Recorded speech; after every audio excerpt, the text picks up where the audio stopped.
creó el mundo? Dios creó el mundo. ¿Quién es Dios? Dios es el creador del cielo y de la tierra y de todas las cosas.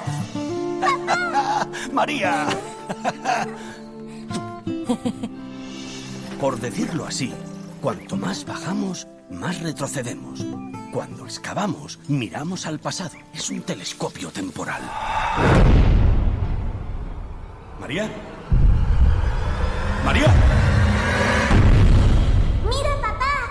¡Mira! Dios mío. Esas pinturas tienen 10.000 años, quizá más. Nunca he visto nada igual. Eso es incluso anterior a Adán y Eva. ¿Cómo es posible? Es posible que estuviéramos equivocados. Les aseguro que este descubrimiento tiene una importancia vital en la historia de la humanidad. Es el hombre desafiando la voluntad de Dios. Hay cierta resistencia. Solo se trata de burdas falsificaciones. Mira lo que has hecho al remover algo que se daba por explicado. ¡Debería darle vergüenza! He arriesgado todo lo que más quiero para nada.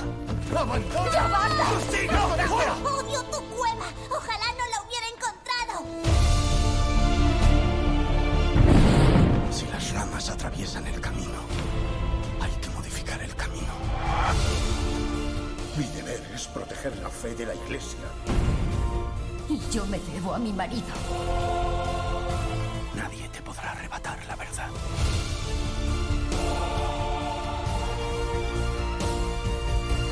Si alguien explora el misterio de la creación, le despoja de su grandiosidad.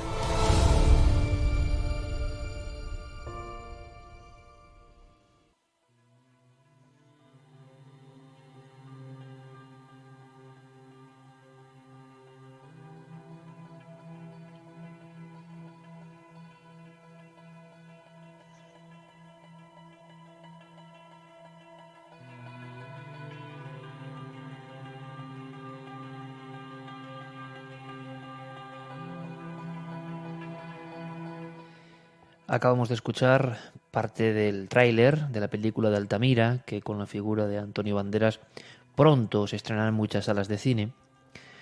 Yo sé bien porque conoce parte del equipo, algunos de los productores, ellos vieron El Salto Infinito en su día y por fortuna se quedaron impresionados con la historia que contábamos. Una de las historias más increíbles jamás acontecidas en nuestro país, una historia que cambió la historia, una historia que es también la historia de un hombre, la historia de un pionero que, dice la leyenda, y no tan leyenda, murió de tristeza porque nunca en vida fue reconocido. Un hombre que descubrió el primer arte de la humanidad y que fue acusado de falsario. Una historia que hemos contado, y repito el término historia ex profeso, muchas veces en los últimos años, porque también es la historia que marcó profundamente mi historia personal.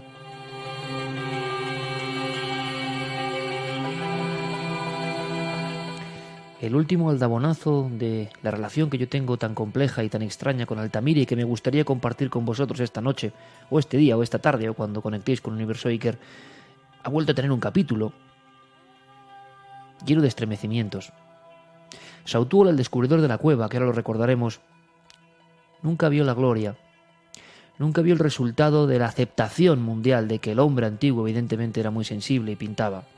Yo no sé cómo será la película porque no la he visto, pero desde luego os aseguro, amigos, que la Iglesia no era la única contrincante. Yo no sé qué voy a ver en la película, pero sé la historia después de años documentándome. Fueron dos fuerzas las que asfixiaron y mataron a Marcelino Sáenz de Sautúola, descubridor junto a su hija de la primera cueva rupestre pintada del mundo, el primer legado de un hombre anterior a la Biblia, el primer documento escrito, plasmado, artístico del ser humano conocido. Esa beta que iniciaba un universo nuevo fue asfixiada por la Iglesia y por la ciencia. Creo que eso no debería olvidarse nunca. Porque se hacen libros, se hacen películas, se hacen hasta programas en buhardillas, evidentemente preñados de la idea del propio presentador, del productor, del director, claro.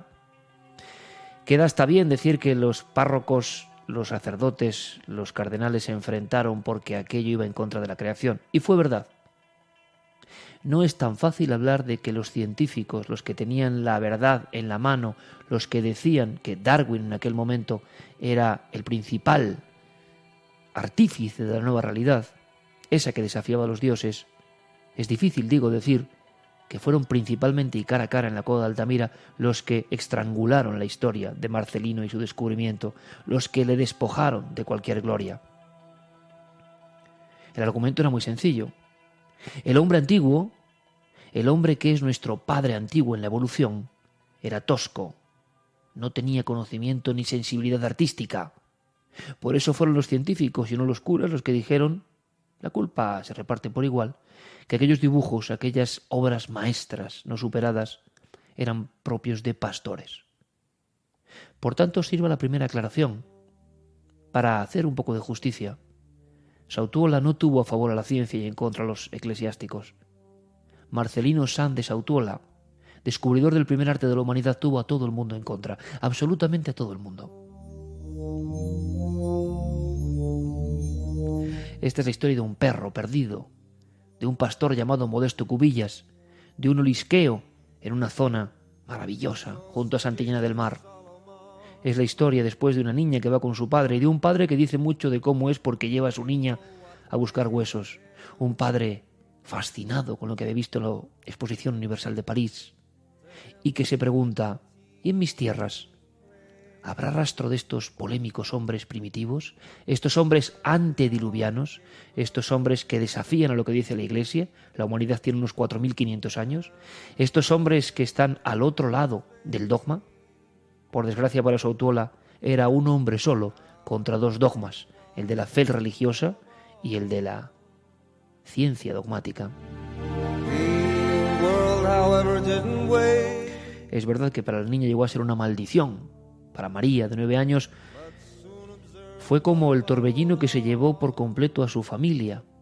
En las tierras de Cantabria, en aquella época, verse como farsante en las portadas no era plato de buen gusto y menos para una familia de rancio abolengo. Sautuola tenía la culpa de alguna forma de la mente del asombrado, del investigador, del que no se conformaba. Toda su vida son fragmentos de investigación a la contra, de intentar dar lo mejor, hay que decirlo, para sus convecinos, a los que siempre sirvió. Pero un día se encontró lo imposible. Lo imposible dormía hacía milenios dentro de una cueva llamada Altamira. Y es la primera carambola que a mí me dejó cao. En aquel año de 1878, ¿cómo es posible que alguien tuviese esa impresión de que podía investigar sobre el terreno?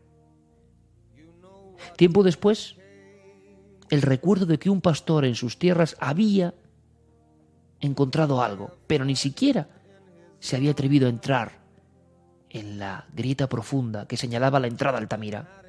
En tiempos muy remotos, los pobladores de esa cueva, que se desconocía por completo que había pobladores que estuvieron allí, la habían sellado como tantas otras bocas al espacio antiguo. Hubo un día que las cuevas se sellaron directamente, nadie sabe por qué.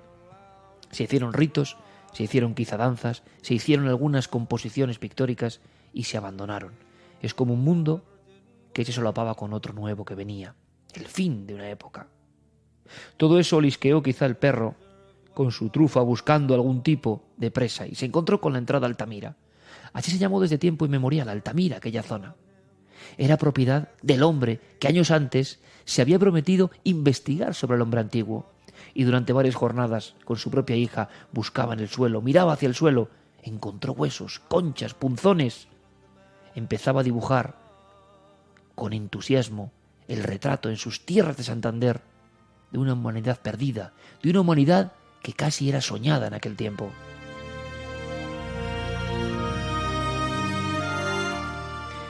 Pero la historia quiso que la niña, por su corpulencia, mucho más reducida, pudiese entrar en lo que hoy es la llamada Sala de los Bisontes.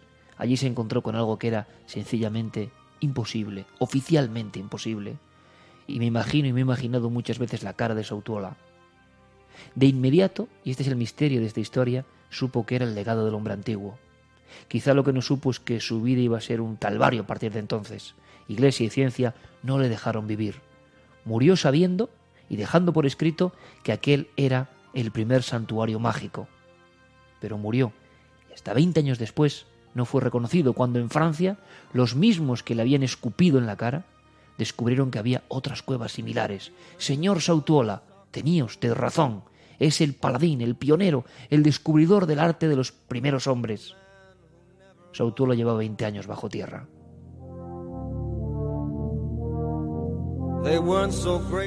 Por eso os digo que la nueva película no sé qué nos contará.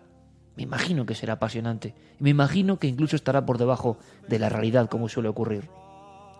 Las sincronicidades con Altamira han seguido. ¿Cómo es posible que alguien que vive en un pequeño pueblo de la provincia entonces de Santander le dé por ir a París con sus ahorros, con sus ganancias importantes, en vez de destinarlas a otra cosa, se vaya a París, se enamore de unas vitrinas con huesos de los hombres primitivos que estaban aún en solfa, por descubrirse, por definirse, y que él diga: ¿habrá en mis tierras algo? Y que en sus tierras esté Altamira. Y volvemos a contar la historia, porque es que no las han contado, o la han contado mal, o no lo han hecho con el excesivo entusiasmo e implicación. Parece mentira. Yo mismo tuve que enterarme a destiempo de todo esto, siendo ya muy mayor. Pero no he olvidado la historia, y la repetiré hasta que llegue mi hora, porque creo que es importante. Un español descubrió el primer arte, la primera magia, la primera conciencia, quizá plasmando arte abstracto, impresionante, el nacimiento quizá de los primeros dioses. Todo eso, un hombre que vivía en Puente San Miguel, muy cerca de Torrelavega y cerca de Santillana del Mar. En cualquier país del mundo tendría avenidas completas. ¿Cómo es español? Tiene menos cosas. Gracias a Dios viene una película. A lo mejor es un homenaje póstumo interesante.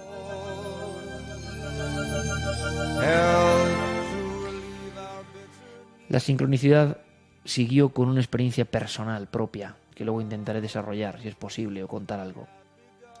La tercera etapa de sincronicidades, de señales, de cosas que no acabo de entender, la contábamos hace una semana, en 2 en la noche.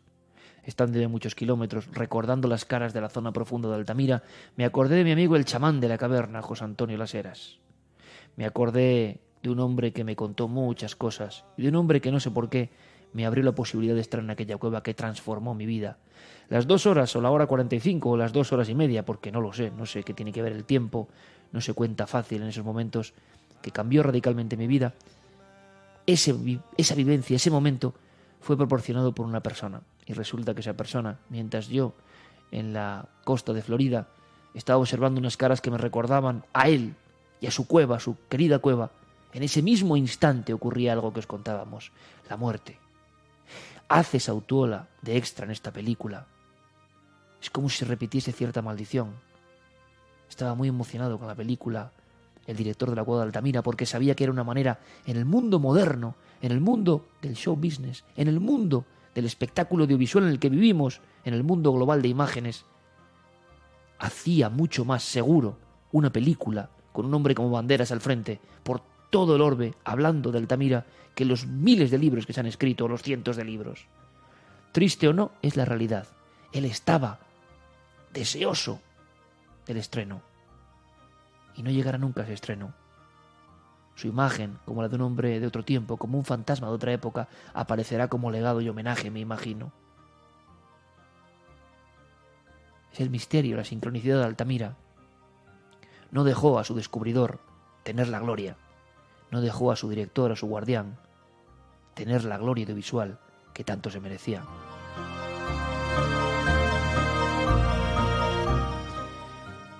El amigo chamán de la caverna, tantas veces le he pedido volver y no me dejaba, como si aquella fuese la muestra y aquel fue el momento. He pensado mucho que a lo mejor es que no hay que volver nunca. ¿Para qué? Si ya ocurrió lo que tenía que ocurrir.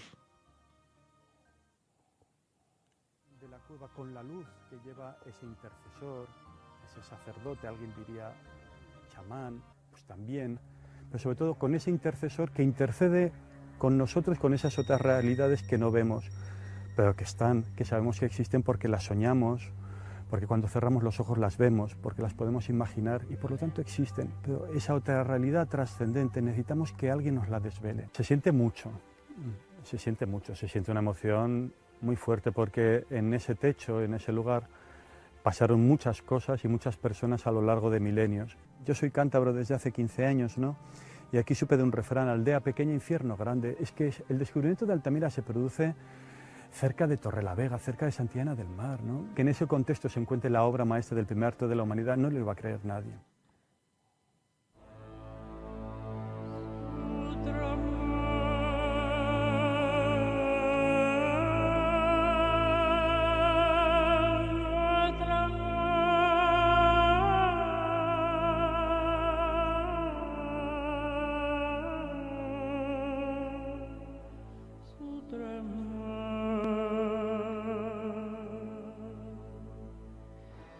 Esta es la música que ponía en mis cascos, mis auriculares, en la noche profunda de Altamira junto a José Antonio Las Heras. Le escuchábamos hablar de la emoción, de que se sentía mucho, se sentía todo dentro de esa cueva. Ahora la consternación llegaba hace unos días, como una pequeña gran maldición, no lo sé. Diego Marañón, compañero, buenas noches. Hola Iker, ¿qué tal estás? Bueno, pues todavía consternado, todavía impresionado, ¿no? Por todo esto, porque es realmente impresionante. Tú, que vives en Cantabria, estamos conectando ahora mismo la buhardilla con el búnker. Creo que es un momento bastante histórico. Tú me mandabas una imagen y aparecía el director de Altamira, recientemente fallecido, en esa película que va a dar la vuelta al mundo. Qué curiosa también imagen, qué curiosa estampa. Sí, él estaba muy ilusionado porque los responsables de la productora de la película le habían ofrecido la posibilidad de aparecer en ella como extra, como uno más de los científicos que de alguna manera ponían en jaque lo que sostenía Marcelino Sáenz de Sautuola. Y los propios trabajadores del museo comentaban estos días que probablemente había, en estos años que él llevaba al frente del museo, desde 1991, estaba cumpliendo ahora mismo sus bodas de plata, por así decirlo, al frente de ese proyecto, pues probablemente había habido un montón de proyectos, un montón de historias, un montón de aventuras a las que enfrentarse, pero esta especialmente le hacía especial ilusión, probablemente por lo que decías, porque sabía la trascendencia que una película de este calibre, de este nivel, podía tener para la imagen de su cueva. Era de alguna manera ya su cueva después de todo este tiempo. ¿Qué sabemos del accidente, Diego, a día de hoy? Bueno, el accidente ocurría pasadas las 5:30 del pasado 26 de febrero, era viernes y ocurría en Burgos, en el páramo burgalés, a la altura de Quintanas de Valdelucio, de ese municipio. La carretera estaba muy mojada, se ha hablado de que no se sabe exactamente cómo ocurrió, si había habido algún adelantamiento. La hipótesis que ahora mismo parece cobrar más peso es la del aquaplaning, la de que el coche de alguna manera se deslizó por la carretera y se fue de frente contra otro conductor en esa carretera helada. Fue en el kilómetro 64 exactamente de la Nacional 627 y junto a José Antonio Las Heras viajaba su mujer, que por desgracia continúa grave en el Hospital Universitario de Burgos. Hay que decir, Iker, que fíjate, llevamos apenas 3 meses de 2016 y ya son 4 víctimas mortales las que se han cobrado las carreteras de Burgos en lo que va de año. Él tenía miedo a conducir. Sí, además es algo que me han comentado precisamente hace 2 días. Yo tengo un familiar que trabaja en el Museo de Altamira, es parte del personal, y él me decía que no le gustaba nada, que era una actividad que José Antonio Las Heras detestaba, probablemente porque nunca se le había dado bien, tenía ciertos despistes al volante, me decía este familiar, y eso había hecho que ya hubiera tenido 2 accidentes, uno de ellos bastante grave, a pesar de que no tuvo ninguna secuela importante, pero es cierto que nunca le había gustado conducir y de hecho tuvo un periodo después de ese accidente grave en el que no había cogido el coche. Por desgracia, fíjate lo que es el destino, pues la muerte le encontró en la carretera, ¿no? Diego, para que el público, y el público, por ejemplo, de fuera de España, sepa un poco más, la relación a raíz de aquella visita que yo tuve con él, donde me salté todo tipo de registros, permisos, y se quedó un poco abrumado, me recibió secamente, lo recuerdo perfectamente, la que has liado, has hecho las cosas muy mal, me dijo, fue el primer encuentro, imagínate, ¿no? Varió mucho con el paso del tiempo. Luego supe que él era fiel seguidor de Cuarto Milenio. Esto es increíble, ¿no? A pesar de esa coraza del guardián de la caverna, me metió con él, con 2 linternas, dentro de Altamira. Ahí cambió mi vida. Qué impresión, ¿no? Saber que esto le ha ocurrido a este amigo cuando iba a venir de nuevo a Cuarto Milenio precisamente para hablar de esta película y lo que significaba a nivel profundo el primer gran santuario, el primer gran lugar mágico, el primer lugar donde hay, si alguien quiere verlos, hasta extraterrestres grabados, si alguien cree en esa hipótesis, chamanes, dioses, espíritus, todo lo que te puedas imaginar está en Altamira. Lo que pasa es que no nos lo han contado. Y él sufre una transformación a lo largo de estos años, son prácticamente 8 años conociéndole, y lo que quizá Diego no sepa mucha gente es la vinculación del director de Altamira, tanto con nuestro antiguo programa Milenio 3 como con Cuarto Milenio, ¿no? Vino para contarnos cosas como las dataciones asombrosas que daban otro giro a Altamira y muchas cosas más. Sí, es cierto, en Milenio 3 estuvo contándonos cómo ese primer arte de la humanidad se encontraba en las cuevas cántabras, algo que él, por supuesto, no dudaba. Y la verdad es que Iker llegó a convertirse Las Heras con el tiempo, y así lo decía la prensa estos días aquí en Cantabria, en el último habitante de la cueva. Era como, así lo han definido, como su mejor guardián además. Y es algo que me confirmaba este familiar. Él me decía que las cuevas han perdido desde luego a alguien que realmente se preocupaba por ellas, a alguien que buscaba el interés de la cueva, más allá por encima del resto de intereses que, como te imaginarás, sobrevuelan este tipo de lugares, ¿no? Era alguien muy querido por los trabajadores del museo, que, fíjate, se preocupaba incluso por conversar y por dar indicaciones a los 5 visitantes semanales que ahora mismo tiene esa cueva, 5 afortunados que cada viernes pueden entrar en la cueva original. Y sobre todo era alguien muy respetado, fíjate, por los responsables políticos de Cantabria. Él pasó por diferentes gobiernos y desde luego te puedes imaginar que no es una tarea fácil estar en ese cargo que él tenía, porque Cantabria es una comunidad trufada de cuevas y sobre la que, como te decía antes, pues penden muchos más intereses de los que quienes nos escuchan podrían imaginar.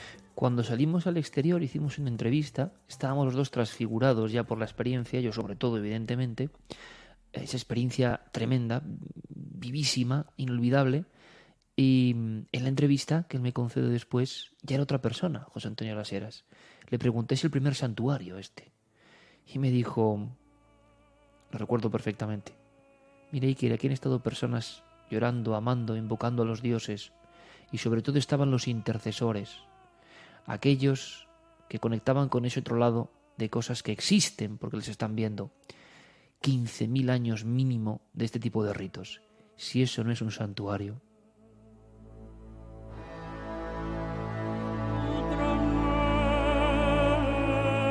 Así que estaríamos ante el primer templo de la humanidad, quizá con los retratos de los primeros dioses. Consternación en Cantabria, imagino, por la noticia. Diego. Los responsables políticos coinciden pues en valorar esa figura, ¿no? Como te decía, y bueno, toda la sociedad en general está conmocionada, esa es la palabra, conmoción ante un zarpazo como este. Al día siguiente, pues como te puedes imaginar, los trabajadores del museo se reunieron, además de manera muy espontánea, ¿no? Sin casi haberlo preparado, y guardaron un minuto de silencio por su memoria. Los trabajadores están muy afectados y desde luego no va a ser fácil encontrar a alguien que supla o que sustituya el papel que José Antonio Las Heras tuvo en el Museo de Altamira y en la propia cueva en estos 25 años. Me dicen, fíjate, me acordé mucho cuando me comentaba este familiar que habían recibido órdenes de cerrar a cal y canto su despacho. Y me acordé mucho de una situación similar que ocurrió cuando murió Félix Rodríguez de la Fuente, ¿no? Una situación similar en el sentido opuesto, que su despacho inmediatamente fue abierto y fue, bueno, de alguna manera todas sus pertenencias fueron revueltas. Aquí se ha dado orden de cerrar porque no solamente hay efectos personales en ese despacho, sino muchos proyectos en marcha que nadie quiere que caigan en las manos que no deben. Tú sabes que yo cuando estaba dentro con Las Heras, en la oscuridad, te aseguro que vi cómo se transformaba. Vi cómo se transformaba su gesto. Vi cómo se transformaba su sonrisa. Vi cómo se transformaba su expresión. Vi que el hombre que estaba en el exterior no tenía nada que ver con el hombre que estaba allí dentro. Y resulta que esa transformación, esa especie de investidura que desde luego no es política ni todo lo que se habla ahora, sino es otra mucho más remota y seguramente más importante, ha ocurrido con otros guardianes de cuevas cántabras y de otros lugares, ¿no?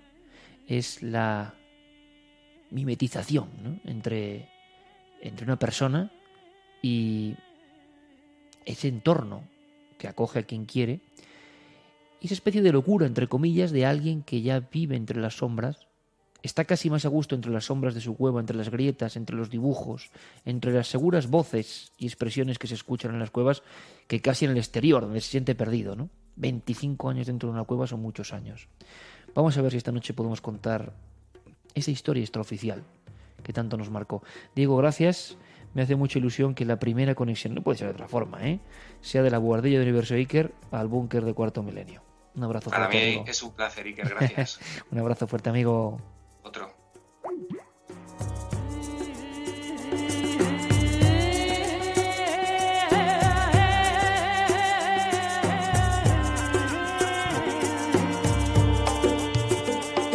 Esta es la música que yo escuchaba con las eras. Al final Sautuola murió de tristeza. Cuentan que su hija le prometió venganza.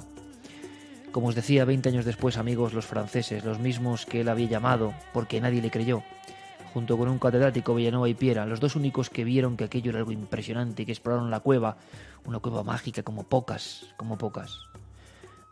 Y quizá la desconexión que hay con las cuevas y la no comprensión de todo esto es porque nos lo han puesto muy difícil.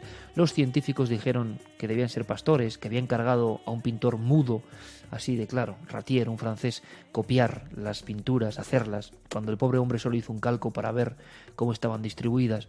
Sautuola solo estuvo investigando y se encontró hasta con personas que eran amigas de su pueblo y que casi le apedreaban verbalmente. «Farsante, te quieres hacer rico, esto es una atracción. ¿Cómo va a haber hombre antiguo? Y si hay hombre antiguo, decían los científicos, ¿cómo va a pintar, hombre?» Esa es la historia de un mártir realmente, de la ciencia, de la iglesia, del conocimiento.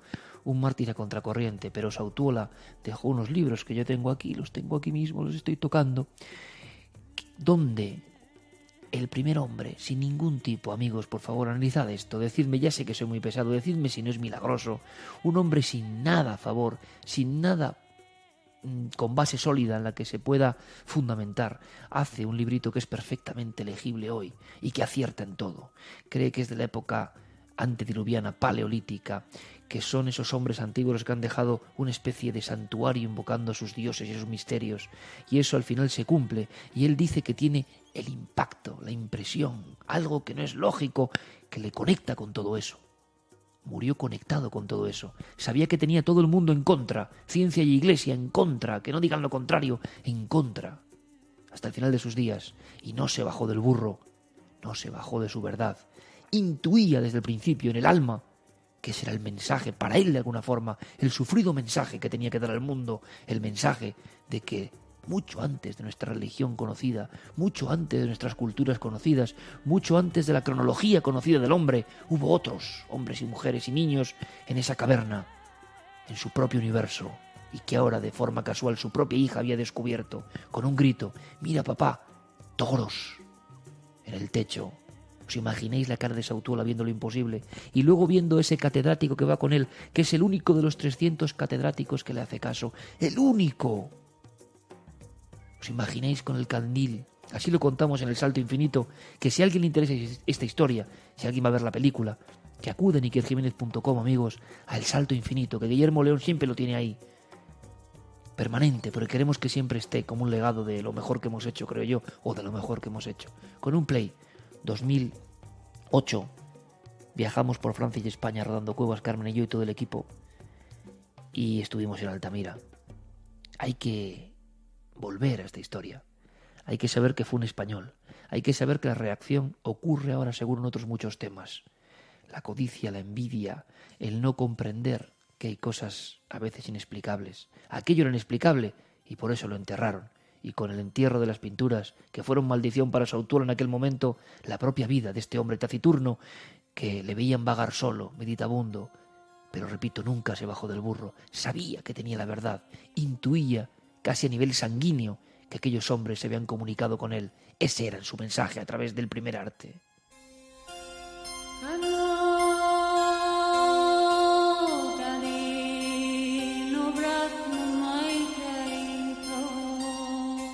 Yo os podría contar 1000 cosas de esa caverna, de por qué cambió mi vida.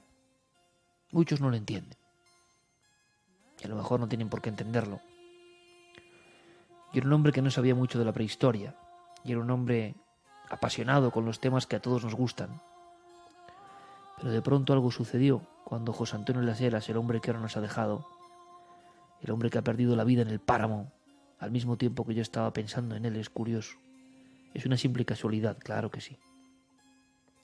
Pero qué impresionante para mí. El motor quedó en mitad del páramo. Pobre José Antonio, porque tendría mucho que contar y esperaba con anhelo este gran impacto cinematográfico de su querida cueva, de la que era muy celoso, porque a mí me tenía a raya. Y volvía una y otra vez yo: por favor, José Antonio, déjame grabar la cueva, déjame volver contigo, déjame volver con el equipo, quiero volver a sentir eso. Ahora comprendo. Eso fue en aquel momento, aquel día de noviembre del 2008. Eso fue irrepetible. A algunos va a parecer ya mi último día, que he perdido los cabales. Bueno, los cabales nunca los he tenido, así que no los puedo perder. Tengo en mi mesa Conciencia Cósmica, un estudio en la evolución de la mente humana, en inglés Richard Morris Book 1901, y dice la contraportada, y leo en inglés, que mi inglés es fatal: es realmente considerado uno de los más importantes clásicos de la experiencia mística, un libro poderoso, un libro que generó un movimiento importantísimo hace 70 años. 1901, esta edición es de 1971, Conciencia Cósmica. ¿Por qué lo tengo ahora en mi viordilla, en Universo Iker, en mitad de la madrugada, mirando al bosque? ¿Por qué lo tengo en la mano? Fue el maestro Enrique de Vicente el que me guió hacia este libro. En 1901 un hombre habló de la conciencia cósmica, un fenómeno tan inesperado, tan poco convencional, que las personas que lo habían vivido recelaban, pensaban que se habían vuelto locos, pensaban que una ventana de paranoia, de neurosis, se había abierto en mitad de su cerebro. Y quizás sea la verdad.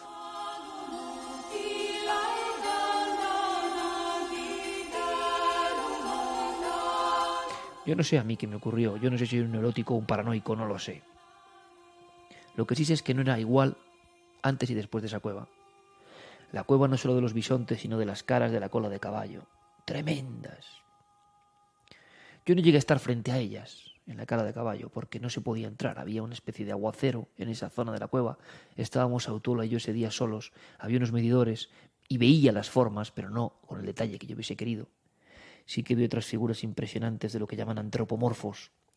Y si queréis más información está El Salto Infinito, ese documental en 4, que se emitió en verano, yo creo que sin pena ni gloria, y que yo, junto al de Félix, lo tengo como lo mejor que he podido legar, ¿no? Lo que me gustaría, por ejemplo, que mi hija o que alguien viese de mí, porque fue una obsesión a través de la experiencia de Altamira, una absoluta obsesión a partir de entonces.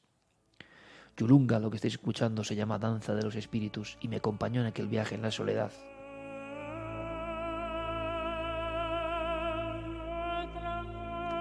Porque José Antonio Las Heras, por increíble que parezca, a pesar de nuestro impacto y shock y encuentro que él no esperaba, había removido yo con el equipo Roma con Santiago. Porque de niño no pude entrar en Altamira y tenía que entrar, pero yo no sabía nada de Altamira. Pero estando en Castellón, pocas semanas antes de este encuentro en Altamira o de esta experiencia que yo, intentando explicarla y contaros algo, concibo como de conciencia cósmica, vi una foto en un libro de Altamira, precisamente de Las Heras, coordinado por Las Heras, otra sincronicidad, una foto que no me esperaba. Porque yo, para mí, Altamira eran los bisontes rojos, como la sangre, que no son sangre, pero de aspecto sanguíneo, impresionantes, donde Picasso habló de a partir de aquí todo decadencia, donde grandes autores lloraron a lágrima tendida, ¿no? Lo que irradia ese arte sagrado, que no es arte para decorar, que es invocación sagrada, de algo que se siente todavía ahí. Bueno, pues yo vi en un libro una foto de una de esas máscaras, como llaman, de piedra. Aprovechaban los chamanes de Altamira en lo más profundo, agachados, donde la cueva se convierte casi de verdad en un útero, mucho más estrecho, en una especie de cordón umbilical con algo. Hay que ir casi mordiendo la tierra, y tú sientes en la cabeza los dibujos de las manos de niños y los signos extrañísimos que en cierto momento ya no tienen forma, Son ideas abstractas. Ideas abstractas 40.000 años, se sabe ahora, antes del arte abstracto. ¿Qué querían decirnos? No lo podemos entender. Se han intentado analizar y no se sabe. ¿Cómo se va a saber? En ese camino iniciático del chamán, imaginémoslo ahora mismo, abismo adentro, donde se hablaba con lo otro, solo con la llama del fuego.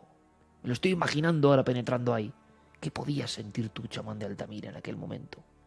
Y se llegaba al final, donde unas máscaras te miraban, donde la sombra hacía la boca, donde la mínima oquedad era el ojo, donde solo con un mínimo tiznamiento se conseguía toda la expresión. Hacer lo difícil fácil, tac, y ya está. Aquella cueva, aquella máscara, aquella parte había cobrado vida, porque todos los que saben, yo he entrevistado a los mejores prehistoriadores del mundo, el presidente de la UNESCO del arte rupestre, Jean Clots, me lo dijo: no, Iker, desengáñate, amigo, la cueva hablaba. Ellos sabían escucharla, ellos podían ver lo que nosotros no. La membrana con el otro mundo era la cueva, esas caras no eran dibujos, eran la expresión viva de lo que salía del otro lado, ese otro lado que intuimos todos, los hombres y mujeres modernos, pero ya no tenemos forma de tocar la membrana como ellos.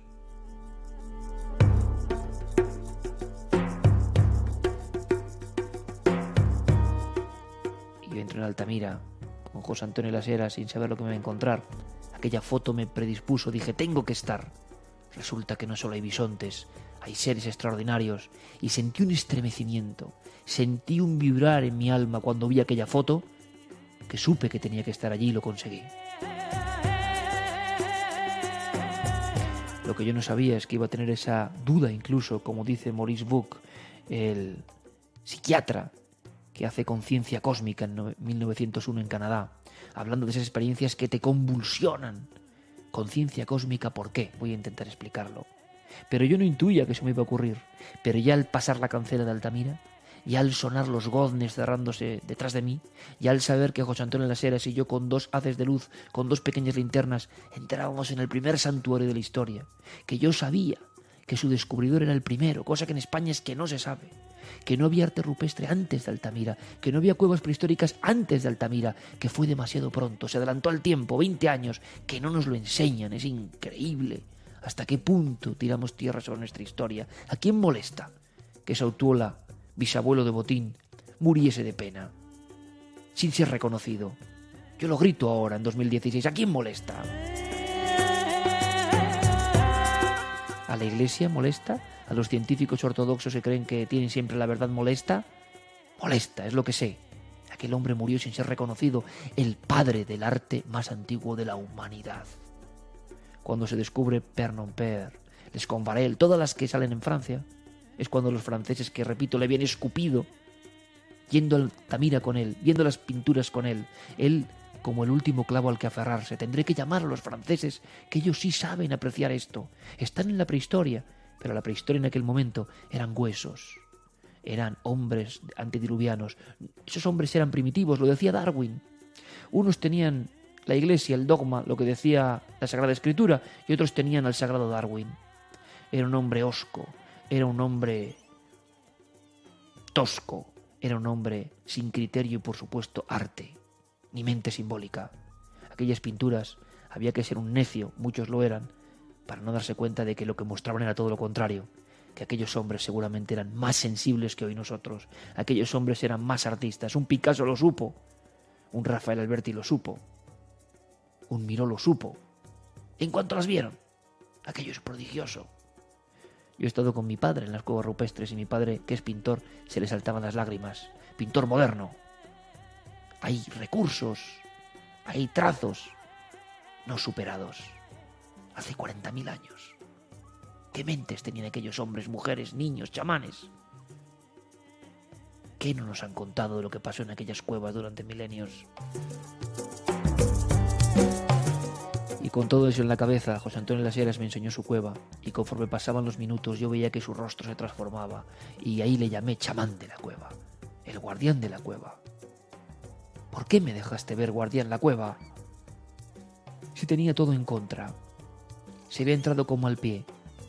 ¿Qué había pasado? ¿Qué viste en mí? No lo sé, pero yo te lo quiero agradecer. Yo no sé si hoy en algún sitio, José Antonio, te considero amigo desde el respeto, no amigo por amistad permanente, desde el respeto profesional, por el gesto que tuviste conmigo, porque estuviste en el programa y en la radio muchas veces, orgulloso de estarlo a pesar de que muchos seguro te azuzaban. ¿Qué haces tú en ese programa? Amigo José Antonio, yo te digo a través del tiempo y el espacio, ¿por qué me dejaste ver Altamira? ¿Por qué dejaste que mi vida cambiase para siempre? Era tan fácil como decir no. ¿Sabías lo que iba a pasar? ¿Lo intuías? Yo te lo conté 1 y 1000 veces. A quien mejor se lo conté, evidentemente, en el aspecto místico, fue a Enrique de Vicente, que tanto me ayudó. Y Carmen, que me miraba, yo creo que también con esa preocupación de ser mi mujer y de decir, tienes que tener los pies en el suelo. Yo creo en lo que te ha pasado, pero tienes que tener los pies en el suelo. Enrique me decía que no había duda. Este libro que toco ahora de nuevo, Experiencia de conciencia cósmica.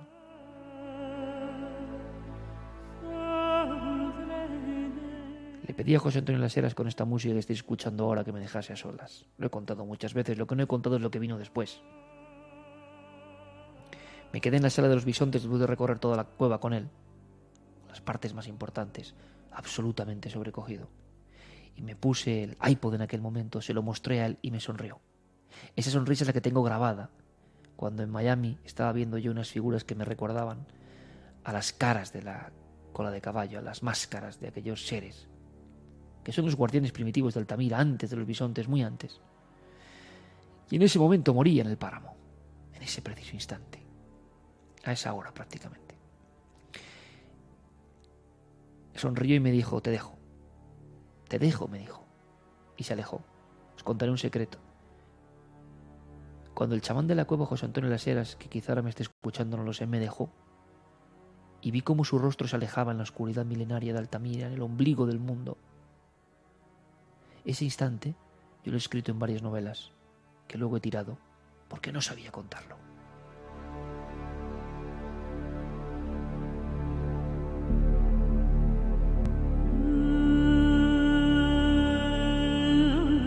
Y yo creo que me imaginéis a mí solo, con los auriculares, sonando esto, bajo la cara impresionante del bisonte macho, que es cara humana.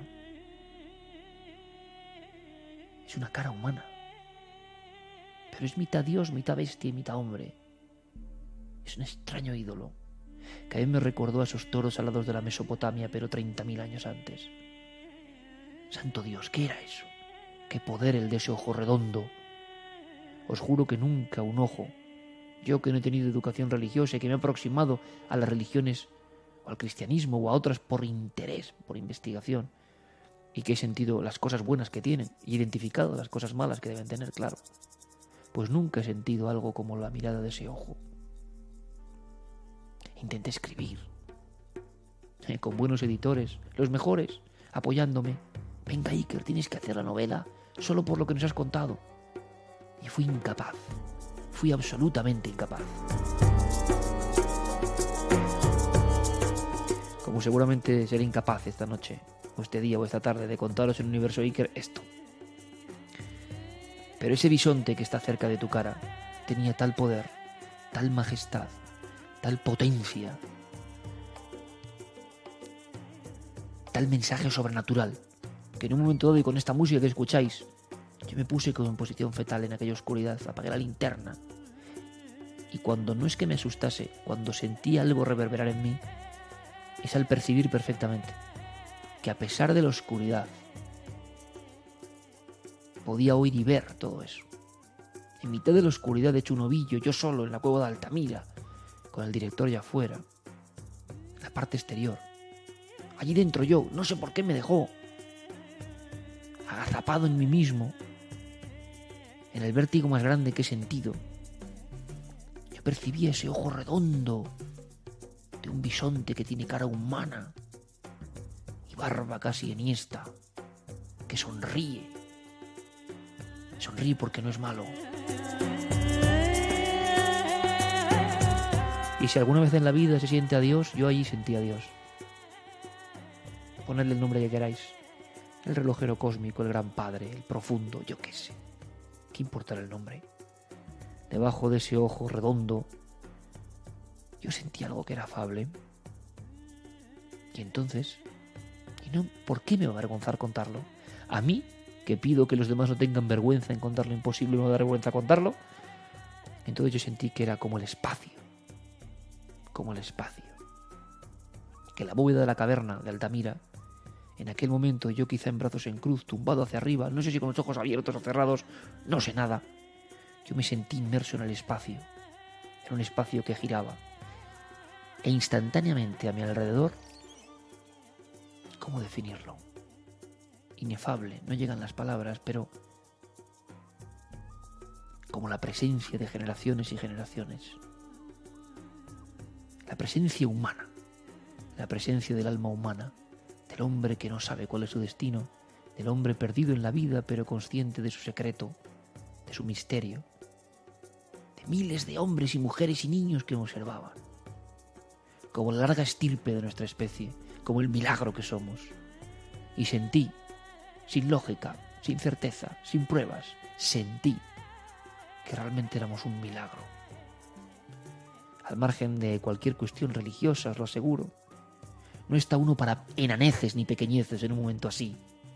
No está uno para términos que se emplean con tanta alegría por los enanos mentales, no. Yo no estoy hablando de nada conocido. Ese es el problema. Estoy hablando de algo que no puedo conocer ni siquiera ahora.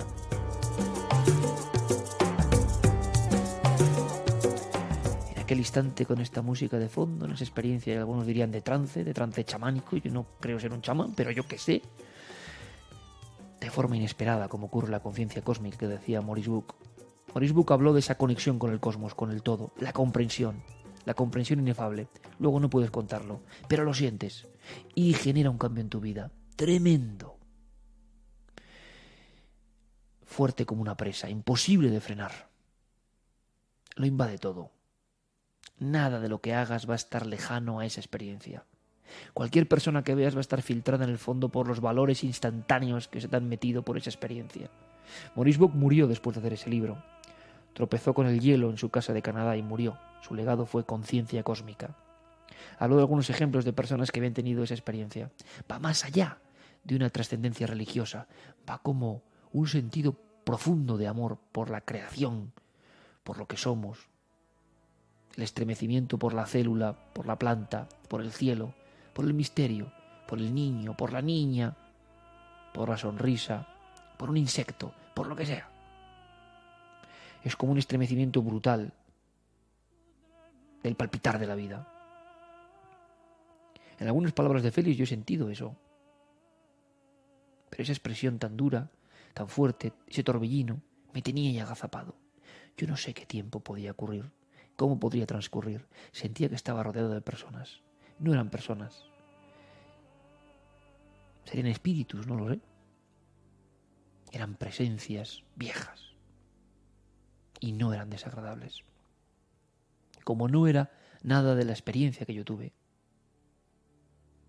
Sentí que todo giraba, pero como con un compás. Y sentí como una especie de imperdible que me ligaba a una armonía global. ¿Cómo contar esto, verdad? ¿Qué locura es esta? Lo he intentado y no he podido. Sentía la compañía de almas, de miles de almas, como si fueran luciérnagas, que yo intuía que danzaban respetuosamente a mi alrededor. Y después sentí que ese techo se convertía en algo móvil. Y aquel ser, sobre todo aquel ser, aquella majestad, quizá aquel primer Dios, aquel hombre bestia, aquella unión entre el ser humano milagroso y la naturaleza, también milagrosa, también inexplicable por lo que sabemos, no es tan común la vida por lo que sabemos. Esa magia, esa chispa, esa armonía, ese funcionamiento, ese mecanismo prodigioso que sigue, que hemos olvidado, que nos da igual, que es la vida y nos da igual. Bueno, pues a mí no me da igual después de Altamira. Ese amor profundo a la vida, a la experiencia cósmica, al todo. ¿Cómo no va a influir y va a gravitar el resto de las cosas que hagas? ¿Te va a importar lo mismo cualquier cosa como antes? No. Yo me sentí ascendiendo. Yo me sentí casi que me desdoblaba, pero no lo sé muy bien. No sé si ocurrió eso. Y además, que ocurra o no ocurra, sinceramente es una tontería. porque era el cambio que se estaba produciendo en mi interior lo importante, no si yo me le veo o no, ¿qué más da? En un momento, en mitad del techo de Altamira, yo veía como un torbellino de luz, como lo que nos han contado que es un agujero negro, pero de luz, y de una luz indefinible. Y entonces sentí que aquello era como el uno. Así me quedé, como la luz primigenia, como un lugar que yo sentí. No tengo ninguna prueba, ninguna certeza. Tengo solo la fe personal de alguien que precisamente no ha sido educado en la fe ni en el dogma. Al ver aquella luz, al sentir aquella luz, porque no sé cómo estaba yo comprendí, dentro de mi locura personal, yo comprendí que era la luz a la que se vuelve. La luz a la que te fusionas de nuevo. El magma, el núcleo de la realidad. El ojo divino, yo qué sé. El elemento con el que vuelves a ser uno todo. En un sentido que no entendemos, pero que está. Como está en las hojas y su armonía, como está en las estrellas y los planetas, como está en los ritmos de los mares, como está en cada célula mínima de cada última gota de lluvia de sangre humana, desparramada, por desgracia, en todas las cosas que no entendemos y que uno entiende que puede haber un patrón común, una especie de partitura. No sé cómo explicarlo, aquí está lo complejo. La experiencia de conciencia cósmica te dice, y es lo más aproximado que yo he tenido dentro de experiencias místicas que he leído, a lo que yo viví, que todo tiene cierto sentido. Eso no quiere decir que el mundo sea un sinsentido, pero que intuyes que por detrás, en la realidad velada, en lo que no se ve, hay unas normas que nosotros no entendemos y te sientes muy pequeño flotando cerca de esa luz del confín. Yo sentí que ese ojo de ese dios bisonte y la luz del confín del universo eran lo mismo, y que las estrellas, las constelaciones, el infinito incomprensible, con su armonía, era lo mismo que cada partícula de aquella caverna. Y yo me sentía flotar, dichoso, de haber sido consciente mínimamente, por un instante, por un reflejo, en un flash, de que soy parte de algo inmenso, inconmensurable,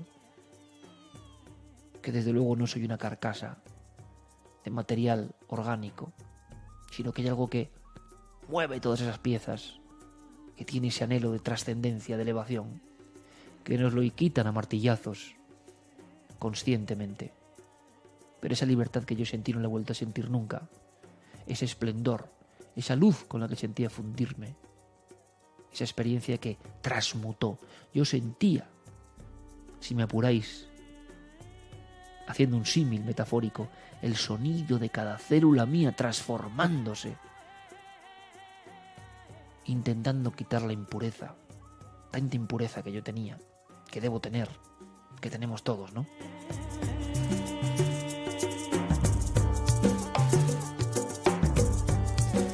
Yo sentí todo eso, como un escáner que me decía que tenía que ser mejor, con todos mis errores y los que he seguido cometiendo y cometeré, pero luego una visión diferente del mundo, donde el amor, la trascendencia, la fe en que todo esto tiene un sentido, me golpeó como la coz de un caballo.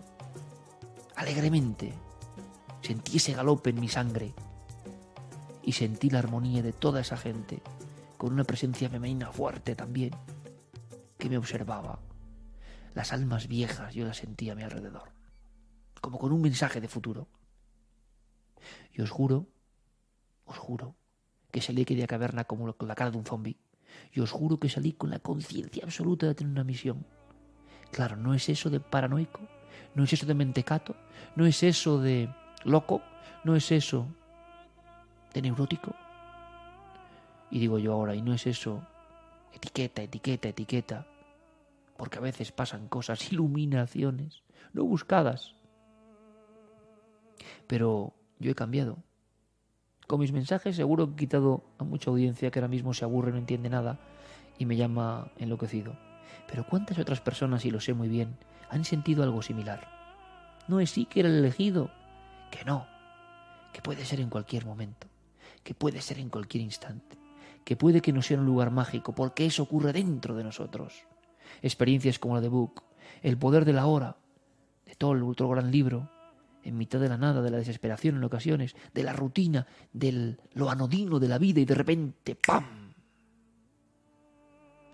Hay algo, es como un cruce, es como un cortocircuito en el alma y tú sientes que entiendes algo y hay un regusto positivo en todo esto.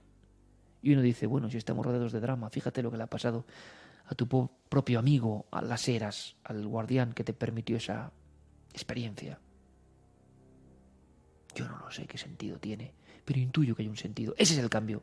No sé qué sentido tiene, pero sé que no es un sinsentido. Y no sé cómo avanzar más allá. Dediqué unas palabras a las eras y me escribió Víctor Amela, mi buen amigo, crítico de televisión y gran cronista de La Vanguardia y escritor. Y me dijo, yo he querido siempre entrar en Altamira, Iker. Lo he intentado muchas veces. Ahora ya no me hace falta. Tú has entrado por mí. Lo he visto con tus ojos. Esa es la misión, así tenía que ser. Es un mail que prácticamente me llenó los ojos de lágrimas, ¿no? Es como si estuviese provocado una gran locura. Salí de allí convencido de que hay otros temas mucho más importantes que el puro misterio. Salí de allí convencido de que el misterio es solamente una especie de enlace para seguir contando una canción mucho más profunda. Que cualquier tema que tú cuentes ahora tiene un sentido. No es simplemente epatar, no es simplemente aquí está el misterio, que es todo honesto, que es todo digno, que me parece muy bien.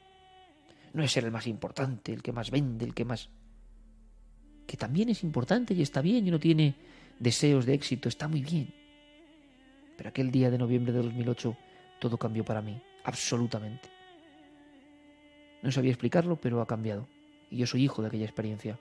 Me la permitió un chamán abriendo la cancela.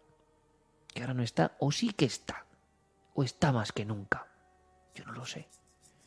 Me da mucha pena por sus hijas, por su familia, pero como siempre que nos falta alguien. Pero yo ahora tengo otra visión.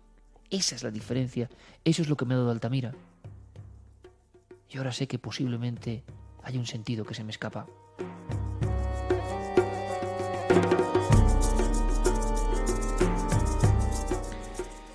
Os aseguro que mi concepto del amor en todos los niveles ha cambiado.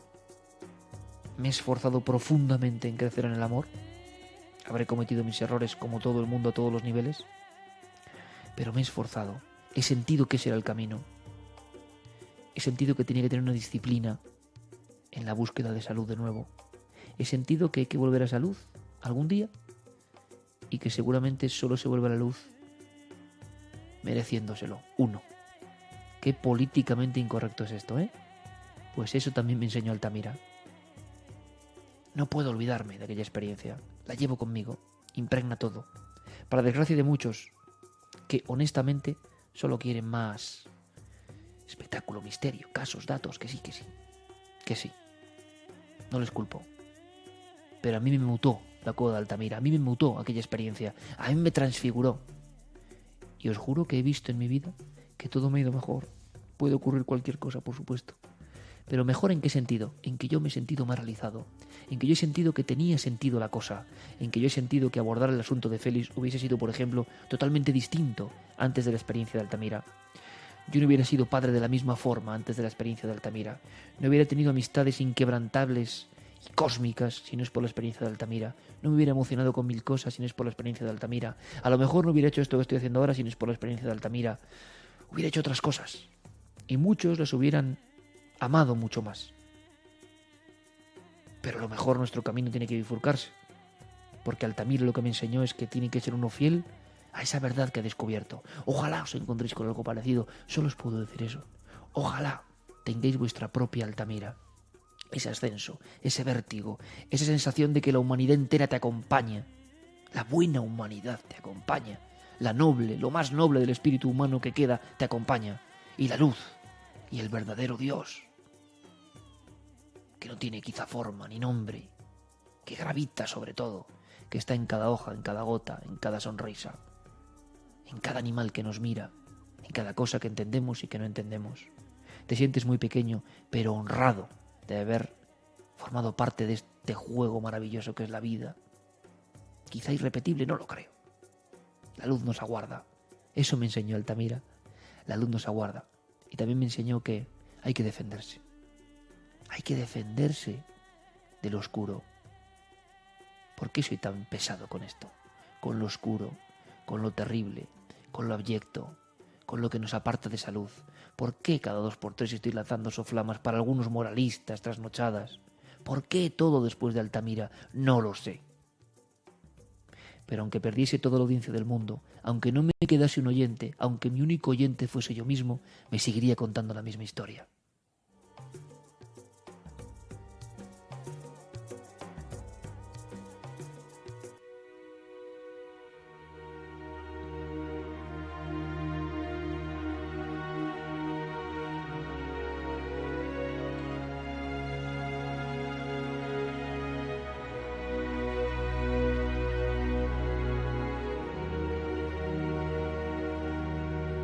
Defiéndeme de las fuerzas contrarias en el sueño nocturno cuando no soy consciente.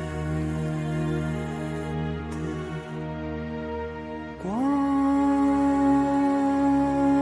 mi sendero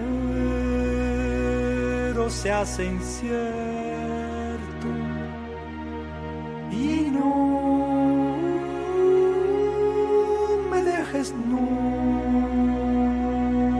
nunca más. No me dejes nunca más. Yo no voy a decir ni a cantar mejor que Battiato, un místico. Defiéndeme de las fuerzas contrarias.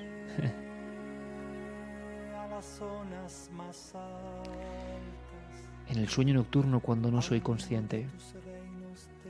Esa batalla existe. Esa batalla uno la toma o no. Eso aprendí en Altamira. Quiero volver a esa luz. Quiero estar cerca de esa luz. Quiero ser digno de esa luz. Quiero, si es posible, a pesar de todos los condicionamientos, a través del misterio, del asombro, del entusiasmo, acercar a otros a esa luz. No tengo ninguna verdad. No soy ningún gurú. No sé si soy iluminado porque sentí la iluminación. Yo sentí esa luz, iluminación, lo sentí. No sé muy bien cómo procesar todo esto. Y volver a contarlo es una parte más del proceso, seguramente. Pero creo que todo el enfoque puede ayudar a otros.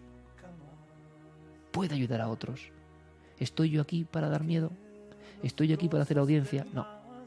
Si alguien me ve así, está equivocado. Lo siento por ellos. Tengo otras misiones. Tengo otros empeños, con toda mi fuerza.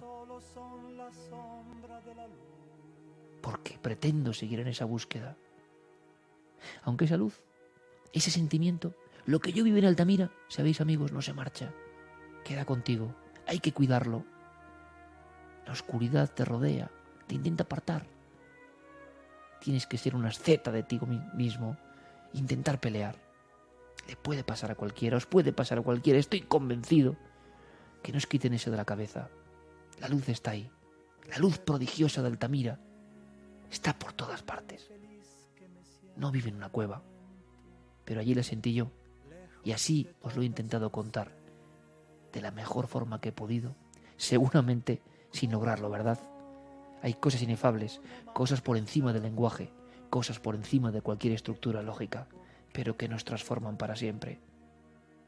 Ojalá tengáis esa bendita experiencia de encontraros con la luz, sea cual sea vuestra creencia, para creer en la vida, en el amor, para creer que merece la pena continuar entusiasmándose y asombrándose con todo. No me dejes nunca más, porque la paz de ciertos monasterios o la armonía vibrante de todos mis sentidos solo son la sombra de la luz.